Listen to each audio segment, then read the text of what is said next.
So, today we're fixing gnolls. They have some of the most heavy metal lore of any villain that I have ever read, but they still fall flat. And no, I'm not going to show you how to play them better at the table because that's not what you need.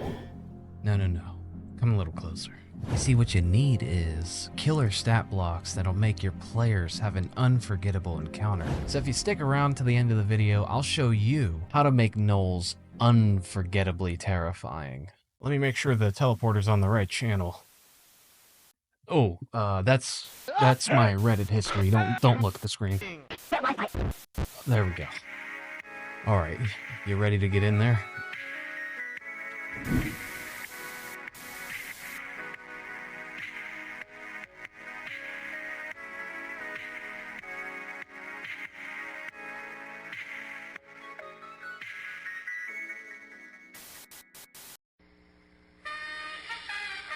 This DM Dungeon Mastery Special has been brought to you in part by the many worlds of OKG.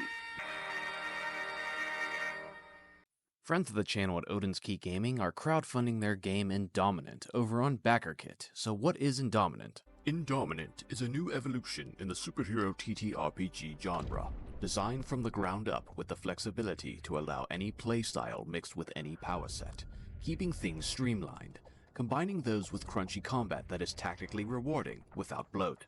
The mechanics foster teamwork and combos between players.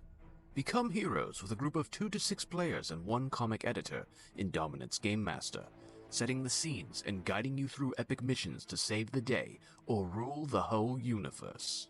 But don't just take it from me. Take it from all these other YouTubers who have endorsed the game, giving it glowing reviews. D&D Shorts, Pack Tactics, Tales from Elsewhere, D&D Unoptimized, Insight Check, and D4 Network, to name a few.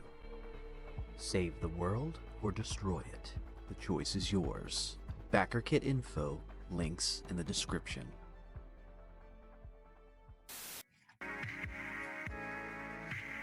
Oh, hey! You made it.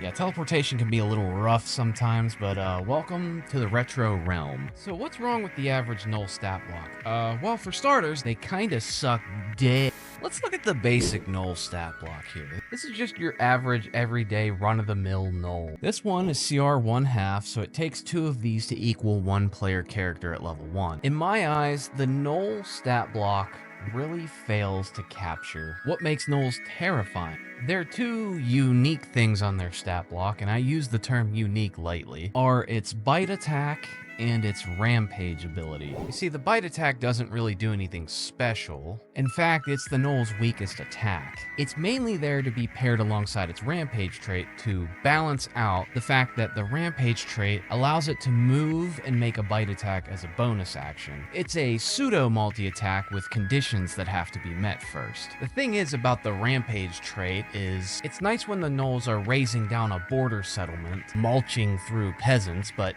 take my word for it, and anybody else that critiques the gnoll stat block, rampage is rarely going to come up against player characters. Unless you are actively having commoners and peasants running around in the middle of the combat, being dropped to 0 hit points, allowing the gnolls to trigger the rampage trait, you're rarely ever going to see it against player characters. So you see, my issues here are, its bite is completely divorced from its hunger-driven theme. Why is a creature that is known for eating people not doing anything special with its toothy maw? What was that? So our actual gameplay loop of the gnoll is going to look something like this. It stabs something with its spear, or it shoots something that is far away with its longbow. And that is pretty much any typical bandit stat block. So gnolls are just bandits but furries. And don't get me started on furries. I see people in the comments talking about, I want to play as a gnoll as a player character. Gnolls are evil. What are you gonna do? Let players play as gnolls now? You gonna make them good? What are you gonna let them run into a tavern and make a D20 waifu roll? That's actually a 20. DM, give me my horse waifu now. See, most of the gnoll flavor lies on your shoulders as the dungeon master, through role-playing and acting out their deprived and heartless nature, which is fine, mind you. It is our job, after all. But I need some flavor on this unsalted piece of meat, for God's sakes. My go-to saying is, a good stat block should run itself, and I stand by that. Now, I will have to mention this before I get castrated. Now, on the other stat blocks in the 2014 Monster Manual, there's a whole lot of sameness going on. Pack Lords can manually trigger Rampage as a recharge, which is pretty sick, and the Fangs of Yanogu have a poison effect on their bite attack, which makes it a bit more interesting. Yes, I looked at the Volo's Guide to Monster Gnolls, and really, it's a lot of the same, barring the Flind, which if I had to choose a stat block out of all of them, I'd say that one is the most unique and interesting to run out of the whole pack. So the verdict of my breakdown is, so unless you're actively reworking the stat blocks or doing DM fiat on the fly, they're really, really boring. Well, if they suck this bad, what can we do to fix it? Let me show you what I did to fix them.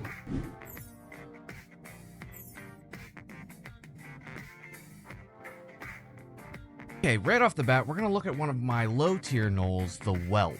And I want to walk you through exactly what I changed and why. Right off the bat, you're going to see that my gnoll is built around intentionality. I wanted its core gameplay loop to reflect its lore, something that I think a lot of Wizards of the Coast stat blocks kind of fail miserably at. So in the traits, you'll see keen hearing and smell first. I looked up real-world hyenas. They have insanely strong hearing and scent, so I gave it to the gnoll. It's simple, but a pretty effective change for finding creatures that are hiding or what have you. Next, however, you will see Pack Frenzy. Now we're getting into the core identity of the creature. Pack Frenzy isn't pack tactics. No advantage spam. Instead, it adds an extra die of damage when an ally is within 5 feet of a target. This changes the feel entirely. I didn't want gnolls to feel like a coordinated soldier. I wanted them to feel savage and animalistic. Next, you'll see Ravenous Beyond Reason.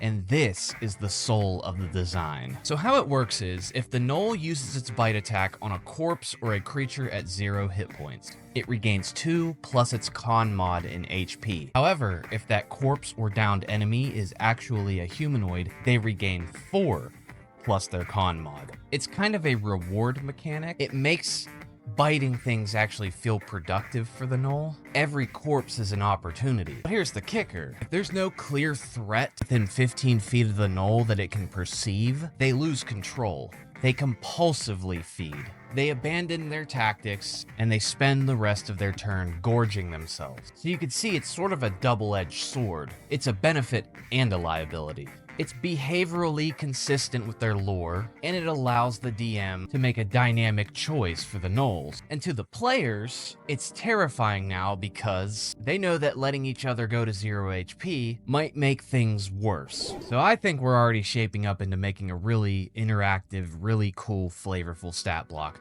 So let's get into everybody's favorite section, the actions. You're gonna see something a little different here. I gave the gnolls special attacks that they can only use while Pack Frenzy is active. And yes, you still do the extra die of damage while Pack Frenzy is active. It's not already calculated. So a quick little detail, you'll see the bite now is under the category of canines, and it's aptly been renamed to Ravenous Bite. It does 2d4 damage now, but the Pack Frenzy attack is called Harassing Gnash, and it allows them to pull you prone if you fail a strength save. So long as you're large or smaller, of course. I got this idea from real-world hyena tactics. They'll surround their prey and they'll nip at it whenever it's not looking in their direction before they run back into the pack. They do it to lions all the time, so I think the gnolls should be able to do this to their prey as well. So moving past the bite, I gave them a bone spear now, you'll see. Because it does state in their lore that gnolls do, in fact, make crude weapons out of leftover parts from their food. So it does the same thing as a regular spear. So this weapon's Pack Frenzy attack is called Rib Splitter. And, well, it splits your ribs. It gives the target a stacking -1 penalty until it reaches -5. This penalty can be removed with magical healing, but if a creature ends its turn with -5, it drops to 0 hit points. It's pretty simple, but it makes the gnolls much deadlier. Keeping in mind they can only use this while they are surrounding you or they have an ally within 5 feet of you.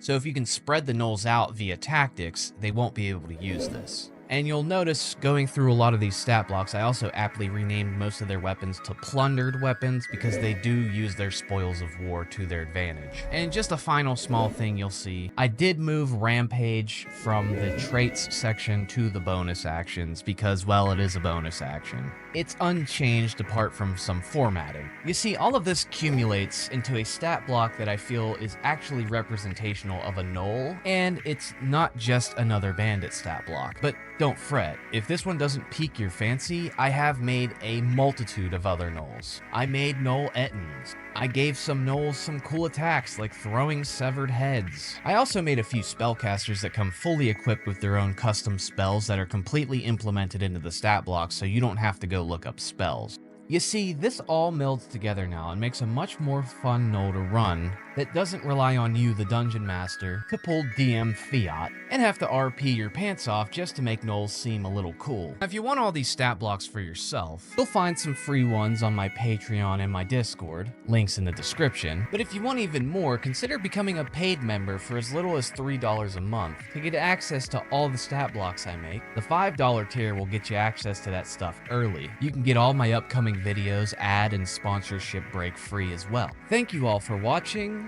I am DM Dungeon Mastery, and I'm not saying goodnight. I'm just saying.